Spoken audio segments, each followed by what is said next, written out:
Hey guys, I'm back. And so I want to say this about hazing, and I want to read this statement again before I get into my conversation about my thoughts on hazing. Individuals cannot consent to being hazed because hazing is illegal.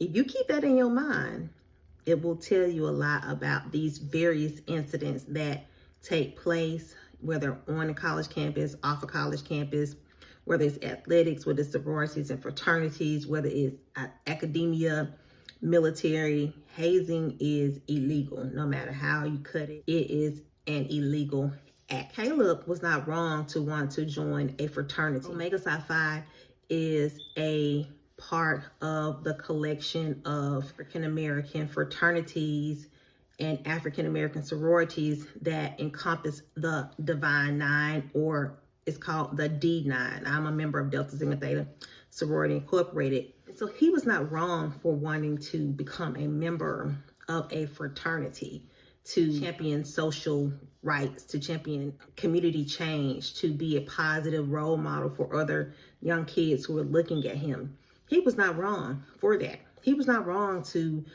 have the desire to go to college, to attend a historically Black college. You can tell just from the things he was involved in that he had pride in himself, pride in his community, pride in being a band member. He was a member of a faith-based community. He was a member of a church. And looking at the interviews, they said Caleb would come home, sometime from being at Southern, and would come back to his church and play instrument, play the trumpet, for his church. And Caleb reminds me a lot of myself, being a church kid, having grown up, attending a historically Black college, mom and dad beaming with pride. You're feeling this legacy or traditions that are true to your community, true to your culture.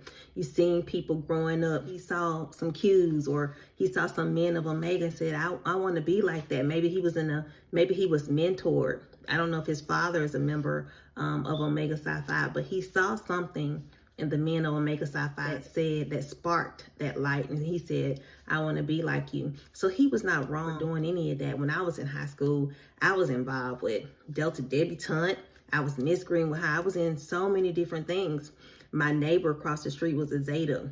One was also a Delta. I think they kind of shared a house. Involved with some AKA activities. I saw this Black excellence not only in my parents, but in some of my family members. 3 of my uncles are Alphas. One is an Omega. My sisters are Delta, cousins Delta, AKA. So you see these positive examples in your community. So Caleb was not wrong. His parents weren't wrong for saying, go to Southern, be a part of the band, do the things that make you happy, keep God first. Fortunately, his life intertwined with some crazy people who did something very egregious that caused him to lose his life. Caleb is just one of countless other young men and women across the world who have engaged or participated in something that went as far left. It should have never occurred, and it resulted in the loss of life. When I think of hazing, I really think of it just like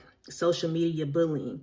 It's something that, we all know exists. Everybody knows that it's a problem, but what can really be done about it to try to change it? People have been trying to take this action, and it still pops up. Every now and then someone is still, committing suicide from this online cyberbullying. Someone is still losing their life, like Caleb, due to hazing. So I think one of the things that needs to happen, especially in these various sororities and fraternities, not just the Divine Nine, but all of sorority fraternities, any type of culture, military culture, academic culture, all of it, because hazing exists across the spectrum. Even in some of these, the athletic culture, and even some of these like groups that little kids are involved in. You see a lot of these groups and stuff on TV, and the kids are constantly getting screamed at, yelled at. They're in ballet, or they're in this activity, this dancing group, and they are being hazed actually by their involvement in these groups.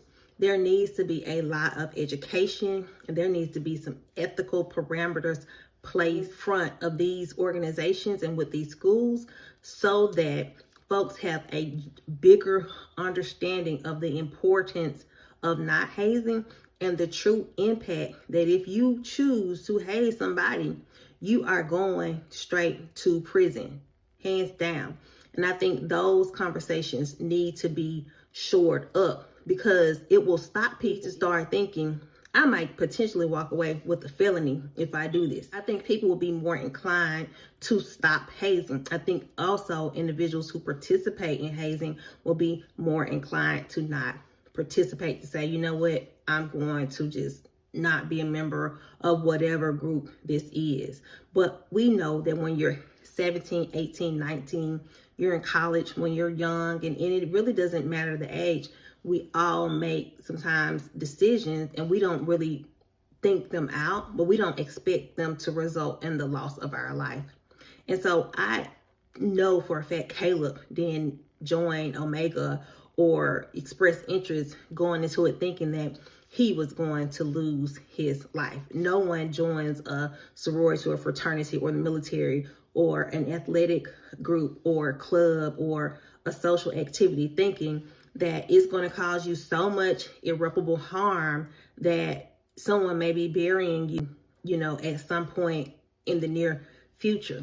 So again, I really think a lot of it, the way to prevent it really has to be education, and there has to be a pronounced, a very much definitive understanding that if you take your responsibility as a member or an ex-member or a person who is an alumni, if you step outside of these specific parameters, you bring harm to someone, you are going to prison. And that needs to be iterated and reiterated up front, because hazing exists because it is almost like a culture. It's like people see it, but they look the other way. They know it takes place, but they look the other way. And I think also it's important for us to empower our young people, starting from middle school, starting from high school, starting from, you know, when they enter into college, to be vocal about speaking up for themselves. I had parents, and I'm sure Caleb's parents told him and other parents, but you know, you're 19, you're 20, you want to fit in. You do want to be socially accepted. That's just a part of growing up. We all have been in that place where we want to be accepted by others. We want that validation, and you want people to say, you know what, you know, you survived this thing, you're a great person. We want that, but you're not really understanding because you're young. You haven't realized that you don't need, you know, this type of validation. Or yeah, you can be a part of this organization, but no one should be physically touching you or putting their hands on you. And when you're 19 and 20 and 17, 18, going through different things, especially when you're trying to join these organizations undergrad, when a lot of this stuff is unregulated, you have some of these deans and presidents and professors. They are just in their own academic life or their own academic space. And so they aren't really directly, intimately involved in the day-to-day activities of what's going on with student engagement or what's going on with the student activities that take place on campus. So some of this stuff is very much unregulated. Even when it comes down to these campus advisors, there, in my view, there needs to be a tougher screening process. You know, was this campus advisor who's on a part of this organization, did they get caught up 20 years ago when they were in the undergraduate? Did they get caught up in some stuff? And what was the outcome of that? Because oftentimes it's like kind of like a cycle, it's like a mindset. And when it comes to hazing, a lot of people think the harder you get hazed, the more real you are, or the more made you are as a fraternity or sorority member or a member of whatever organization. The more intensive your, you know, academic program was, the more stressed out you were, you know, that it demonstrates something to other people that you really are this scholar. And all of it is just really a bunch of baloney. So I think the education has to be there and the accountability has to be there. I hope that Caleb's parents are able to get full accountability and get people to own up to what they did, because there's no bringing him back. That young man is deceased and he is about to be laid to rest. And I know that his spirit is with Christ because he was a believer, but there is no reason that his life should have been cut short by members of Omega Psi Phi or any organization. And it's not just Caleb. You know, I've watched for years. I've just been very much interested in sorority and fraternity life because I'm a member of that. And so I always watch these documentaries and read these articles about, you know, these different hazing incidents. There was a big incident in California with some women being involved in hazing. There were incidents very recently, like a couple years ago, a young man lost his life, a fraternity boozing like incident. There's so many incidents out here of like military hazing.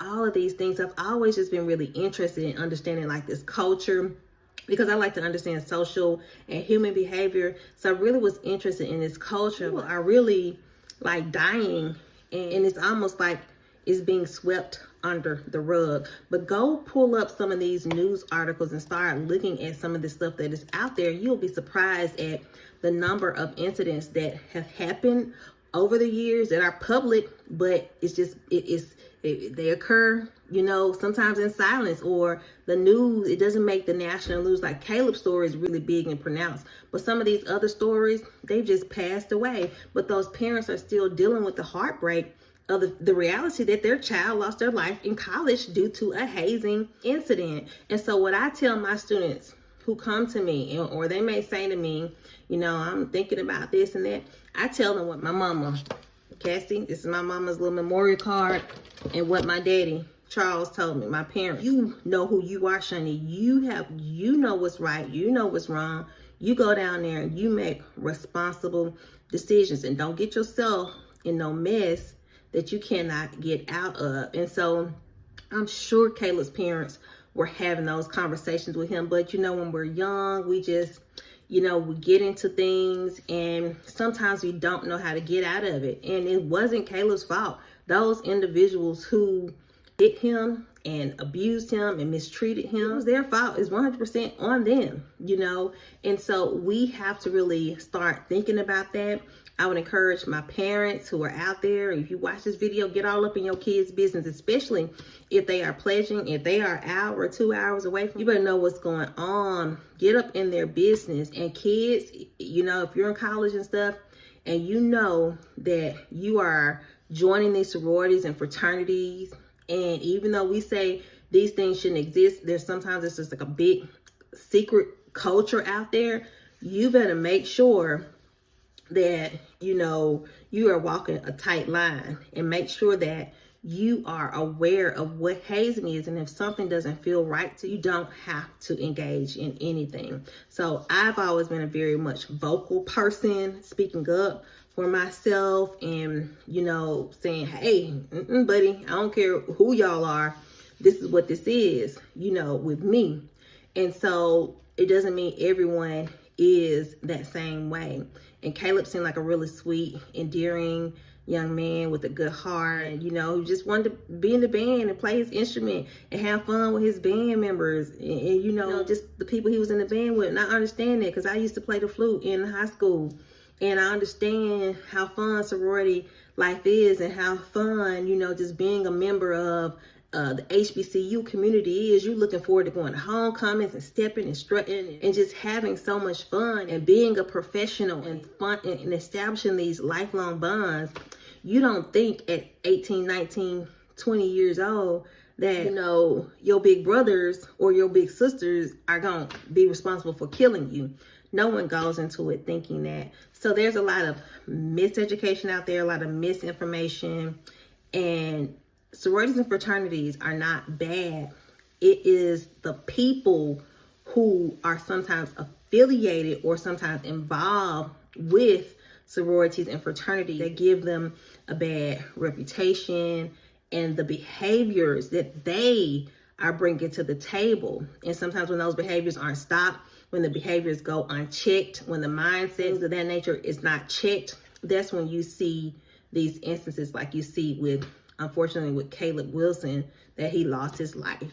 And he's not the only, you know, victim, you know, in the situation. His parents, his community member, everybody is impacted, and it's a ripple, you know, it's a ripple that is occurring. And other men, their lives are going to have to do some serious jail time, but they are still alive. Caleb is no longer with us. So I just think it takes a community Parents, you gotta get up in your kids' business, even though they're 19, 20, and they're in college. You gotta know what's going on. My mom and dad used to pull up. They were actually, pulling up, like, okay, we're an hour and a half away. We still got eyes on you. And my sister was there with me when I was in college. So I had a person who I could talk to, about things. And, when I was 18, 19, 20, I did not make all the best choices, the most responsible choices, because you're a child. I went to college at 17. I was a baby on the college campus. I was a literal baby on a college campus filled with,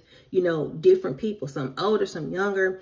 And everyone comes from a different background. Everybody went, church kids like me and Caleb, come from a kind of a little sheltered environment. Everybody wasn't raised like that. And so I just pray blessings for his family. And I pray for everybody involved. I pray that those folks who did not see the value in Caleb's life, that they find Christ. You got to find Christ. Because how is it that you didn't see value? And not just Caleb, but the other people he online with. It wasn't just Caleb. He's online with other people too. And those young men he was online with, they are definitely traumatized because their LB just died right in front of them. And not only that, the way in which Caleb's body was handled. Y'all crazy. The way in which his body was handled. From my understanding, you changed his clothes and you took him and left him in the emergency room. That baby deserved more than that. That was somebody's baby. That's somebody's child. My mama used to always tell us, you my child. If anybody feel like in life they want to mistreat you or treat you bad, you can always come home to mom and daddy. Caleb can't go home to mom and daddy no more because y'all mishandled somebody's child. And I think that's terrible. I think it's awful. And so as a college professor, when I encounter college students and they tell them like my mama told me, don't let nobody kill you. It's not worth it. Drop that line, get away from whatever. But if you're going into it, you choose to go into it, into these organizations, the sororities, fraternities, being on an athletic team, being in these different groups. It's not just sororities, fraternities, it's different groups. And all of it's not just out there public and pronounced, the different subgroups. You need to know exactly what you are getting yourself into. You need to start reading these policies, these handbooks, know what to do, what not to do. Find you accountability partners and let somebody know what you are doing. Have you some people who gonna pull up. Byron Hurt made a movie called Hazing in the United States. Filmmaker Byron Hurt embarks upon a deeply personal journey to understand the underground rituals of hazing, revealing the abusive lengths college students will go to fit in. The documentary explores acts of hazing as a practice that occurs in many membership organizations, including sororities and fraternities in the United States, some of which have anti-hazing policies. For us to start watching documentaries. Parents, when your kids come to you and say, Mama, I want to be this, I want to be that, I want to do that, you need to find these documentaries because they are out there. Start pulling up these articles online because they are out there about all of these instances of hazing. And so we just have to bring awareness to it where we can stop it. As on the University of Michigan's website, it said one class can break the tradition of hazing. It just takes some courage and some integrity to do what's right. So don't worry about people calling you cat, saying you're fake, saying you're not made, you didn't pledge hard. What does that mean? One of my friends from college, Von Anderson, who's a member of Alpha Phi Alpha, we were having a conversation many years ago about hazing and all of that. What are your thoughts? He said, hazing, why do we need to be inflicting punishment other groups? It's just subjugation, just like what was already done to African Americans or those who were enslaved coming out of slavery. And so when you think about it, the same type of psychological warfare, psychological, mental, physical torture that colonizers inflicted upon those who were enslaved post-transatlantic slave trade is the same behavior when you think about what really hazing is. Branding, labeling, shaving of the body parts, doing all of these things, really, it's a form of torture. And so I think that we have to be informed, we have to be educated. We also have to put our money where our mouth is and to make more investments into education around hazing, particularly within these sororities and fraternities. And we need to start electing our leaders in-house in our sororities and fraternities, or who are going to hold members to the fire. One of I was on the regional leadership team of my sorority about many years ago. I'll say about 10 now. And our regional director at that time, she did not play, don't know how to behave.